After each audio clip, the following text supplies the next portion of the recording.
Alors maintenant, on va apprendre à suivre une ligne avec deux capteurs. Pour ça, on doit utiliser une boucle qu'on va utiliser avec un certain nombre de rotations. On va utiliser le capteur. Et quel type de capteur? On va utiliser le capteur de rotation.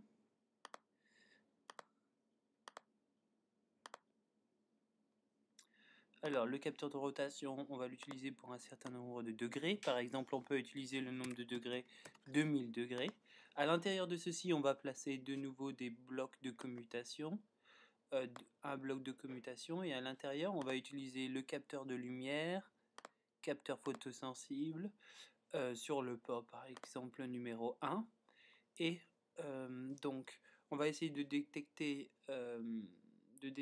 la ligne noire. Suivre la ligne noire. Donc si il ne voit rien du tout, juste par exemple le blanc, on va placer un bloc illimité, on va lui demander d'avancer tout droit. Alors on va lui demander d'avancer tout droit de manière par exemple illimitée. Et s'il voit la ligne noire, il va tourner on peut le faire tourner à gauche. Et maintenant on n'a plus qu'à faire la même chose. On sélectionne tout et on fait copier avec CTRL-C ou Commande-C. Et puis on fait un coller à côté. Et voilà, on n'a plus qu'à placer notre deuxième capteur de lumière, ici numéro 2. Et cette fois-ci, à la place de tourner à gauche, on va faire tourner à droite.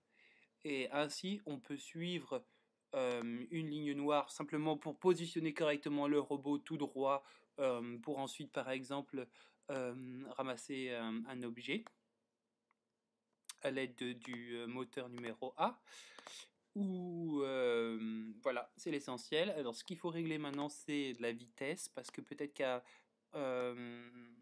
75 ça va aller trop vite et donc il peut rater la ligne noire. On peut mettre 50, 40, diminuer jusqu'à ce qu'on trouve la bonne calibration pour que ça fonctionne. Et ici, on va pas mettre rotation pour les moteurs tournés. On peut utiliser simplement illimité. Et aussi, on peut réduire la vitesse. Par exemple, je pense que 60 fonctionnerait bien.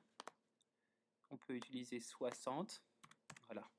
Et voilà, mon programme est fini. Et je peux détecter les lignes noires et même la suivre à l'aide de deux capteurs de lumière. Ce qui permet au robot d'aller un tout petit peu plus vite. Voilà, c'est la fin de ce tutoriel.